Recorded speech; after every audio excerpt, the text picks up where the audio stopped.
So student, आज के इस वीडियो में हम डिस्कस करने वाले हैं कॉरपोरेट अकाउंटिंग का प्रीवियस ईयर पेपर। ठीक है स्टूडेंट, आपको पहले बता दूं कि अगर आप किसी भी यूनिवर्सिटी एग्जाम्स को देने जा रहे हो ना, तो अपना जो भी आपका सिलेबस है उसको तो कंप्लीट कर लो। नो डाउट, बिना सिलेबस के तो आप किसी भी क्वेश्चन पेपर को नहीं सॉल्व कर सकते ना। पर पेपर, जब आपका पेपर हो उसके 2-3 दिन पहले या फिर आई थिंक 15 दिन पहले आप क्या करो, जितना आपने सिलेबस पढ़ रखा है वो तो आप पढ़ लो। उसके बाद में आपके जितने भी प्रीवियस ईयर पेपर्स होते हैं, जैसे प्रीवियस ईयर जो क्वेश्चंस आए होते हैं, अगर आपके पास इजी नोट्स हैं तो जैसे आप देख रहे होंगे ना कि आपके पास ये इतने सारे क्वेश्चंस हैं जो प्रीवियस ईयर पूछे गए हैं। इसमें आपका ईयर भी लिखा है, कौन से ईयर में कौन सा क्वेश्चन आया था। तो एक बार इन क्वेश्चंस को ज़रूर गो थ्रू कर लिया करो, क्योंकि 80% चांसेस रहते हैं आपके प्रीवियस ईयर पेपर के क्वेश्चंस का रिपीट आने का। ओके, तो बिना टाइम वेस्ट करे हम अपना स्टार्ट करते हैं। सेक्शन हमारे हैं शॉर्ट आंसर टाइप क्वेश्चंस। कौन कौन से 10 क्वेश्चंस हमारे आ सकते हैं, इनको इंपॉर्टेंट क्वेश्चन एक तरीके से आप मान लो। पहला है write a short note on the four feature of share with accounting entries. Second, how are preference shares redeem, preference shares का रिडम्पशन कैसे करते हैं वो। थर्ड है what is sinking fund, how and why it is prepared, sinking fund क्या होता है उसका मीनिंग बताइए। हाउ मतलब कैसे बनाते हैं, और वाई क्यों बनाते हैं आखिर सिंकिंग फंड। डी है prepare the abridged form of balance sheet of a company, that means आपको कंपनी का जो बैलेंस शीट होता है ना उसका फॉर्मेट बनाना था।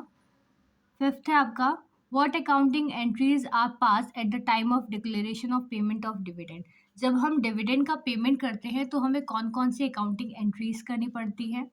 सिक्स है आपका न्यूमेरिकल क्वेश्चन आया था जिसमें आपको कैलकुलेट करना था वैल्यू ऑफ इक्विटी शेयर। आप इसका स्क्रीनशॉट ले लो और चाहते हो इसको सॉल्व करना, प्लीज सॉल्व करो इसको। ठीक है, नेक्स्ट है आपका what is meant by amalgamation of a company, how does it different from absorption. देखो, हमारी जो कंपनी होती है ना उसको रिकंस्ट्रक्ट करने के दो तरीके होता है, एक होता है एमलगमेशन और एक एब्जॉर्प्शन। तो ये दोनों आपको बताना था। सबसे पहले आपको एमलगमेशन का मीनिंग बताना था, फिर एब्जॉर्प्शन एमलगमेशन से डिफरेंट कैसे है वो एक्सप्लेन करिए। ठीक है, फिर आया था what is minority interest, how it is calculated, minority interest क्या है और कैसे इसे कैलकुलेट कर सकते हैं। आई नंबर है why and how it reserve for unexpired risk associated. Tenth है what items are included in the advance given by bank, मतलब हमारे जो बैंक एडवांस प्रोवाइड करती है ना तो उसमें कौन कौन से आइटम्स गिवन होते हैं वो एक्सप्लेन करने थे, आइटम्स आपको लिखने थे। ठीक है, सेक्शन बी है आपका 4 क्वेश्चंस आपको प्रोवाइड करे थे जिसमें 2 करने क्वेश्चन आपके कंपलसरी हैं। ये आपका न्यूमेरिकल क्वेश्चन है जो कि शेयर चैप्टर का है, सबसे इंपॉर्टेंट चैप्टर है आपका शेयर। तो प्लीज़ शेयर चैप्टर तो बिल्कुल पढ़ ही लेना, एक क्वेश्चन तो ऑब्वियस सी बात है आएगा ही। ठीक है, सेकेंड आपका क्वेश्चन है, ये भी न्यूमेरिकल है। फोर्थ और फिफ्थ आपके थ्योरी क्वेश्चन मैं आपके लिए एक बार रीड आउट कर देती हूँ। What do you mean by amalgamation and absorption of a company, मतलब आपको दोनों एमलगमेशन एब्जॉर्प्शन एक्सप्लेन करना है। What accounting entries are made in the book of purchasing company and vendor of the company in time of absorption, मतलब purchasing company और vendor company अपनी कौन कौन सी एंट्रीज करती हैं वो भी आपको बताना था।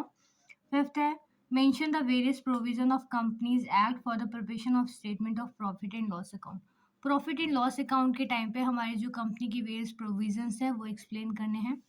सेक्शन सी में अगेन आपके 4 क्वेश्चंस है जिसमें 2 करने हैं। ये आपका है न्यूमेरिकल क्वेश्चन। अगर आप न्यूमेरिकल क्वेश्चन ट्राई करना चाहते हो प्लीज़ इसका स्क्रीनशॉट ले लो। ये भी है आपका न्यूमेरिकल क्वेश्चन जो कि हमारा लिक्विडेशन चैप्टर से आया था। ठीक है, स्क्रीनशॉट ले लो आप एक बारी। 8 नंबर क्वेश्चन क्या है, discuss the main features of double account system. एक क्वेश्चन तो 15 मार्क्स में आता ही है डबल अकाउंट सिस्टम का। लास्ट क्वेश्चन है prepare the imaginary figure of revenue account and balance sheet in a general insurance company. ये भी इंपॉर्टेंट क्वेश्चन है, मतलब 2-3 बार से मैंने देखा है ये क्वेश्चन रिपीट आ रहे हैं। सो स्टूडेंट, आई होप आपने ये जो पेपर है एक बारी गो थ्रू कर लिया है। अगर आप चाहते हो आपकी प्रिपरेशन हो गई है तो आप एक बारी इसको पूरा सॉल्व करो। इसमें से 70% पेपर तो आएगा ही आएगा। So student, thanks for watching. Do subscribe for more content. Stay tuned. Bye bye.